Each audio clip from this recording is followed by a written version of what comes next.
Bagong legit application po kung saan mag-shoot at mag-merge lang tayo ng mga bola at tayo nga po makakapag-collect ng gold coins at yan ang kakailanganin natin para makapag-request tayo ng payout through Lazada or GCash. At para nga po ma-share sa inyo na ito legit, nakatanggap nga po tayo ng 1 peso na payout sa Lazada. Kaya naman sana po tutukan nyo tong ating buong video.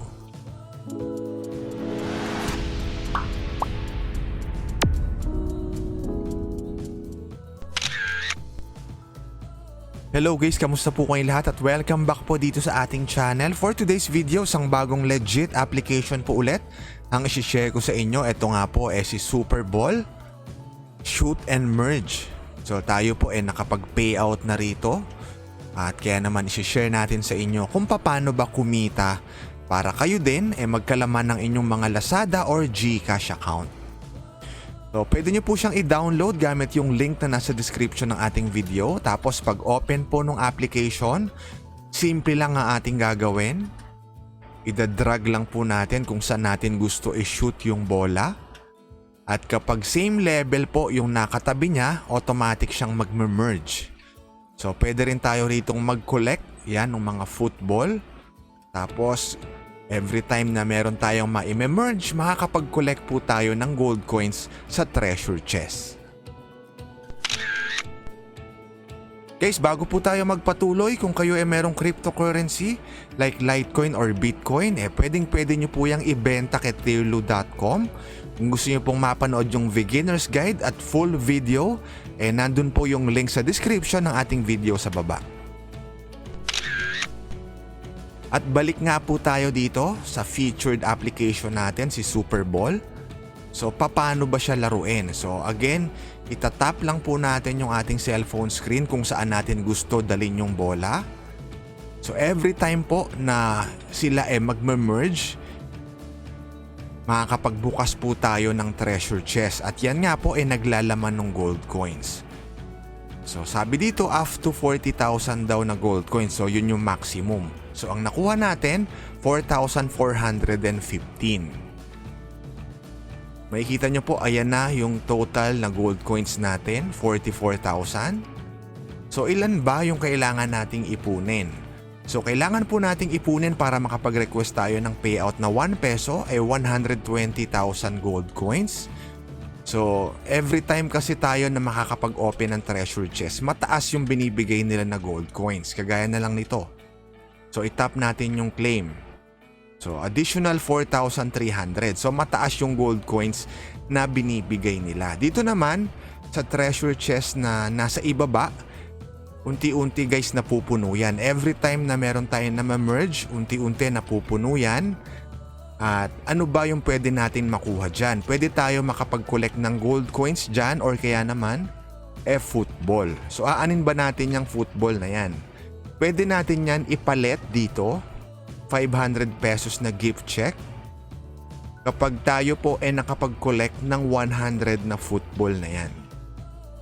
So, bukod doon sa regular na payout through Lazada or GCash, pwede rin tayo makapag-payout dito sa collection rewards.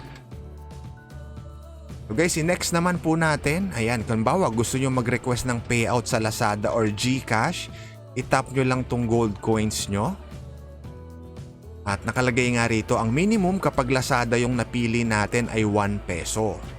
So ilang gold coins po ba ang kailangan dyan? 120,000 gold coins.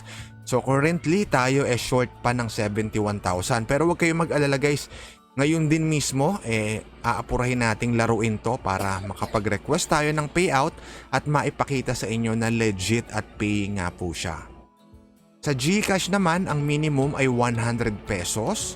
Ilang gold coins ba ang kailangan para sa 100 pesos na yan? So, 12 million gold coins.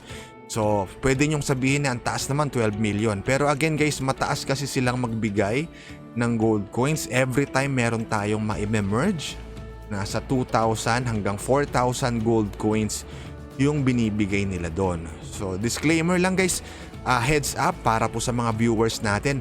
Every time na may bubuksan tayo na treasure chest, merong magpe-play na advertisement. Kailangan nating tapusin mga 15 to 20 seconds bago natin maklaim yung gold coins. Again, gaya nga po ng palagi nating sinasabi, syempre, doon kumukuha yung developer ng ipang payout sa atin sa mga ads na pumapasok sa kanilang application. So again, ayan po, yung kailangan nating bunuin, 120,000 gold coins para sa 1 peso payout. So tuloy-tuloy lang natin siyang laruin, makapagbukas ng treasure chest at makapag-claim ng gold coins. So mapapansin nyo po, ayan, magpa-fast forward tayo. So after ilang minuto ng paglalaro, ayan na, 119,000 gold coins na tayo.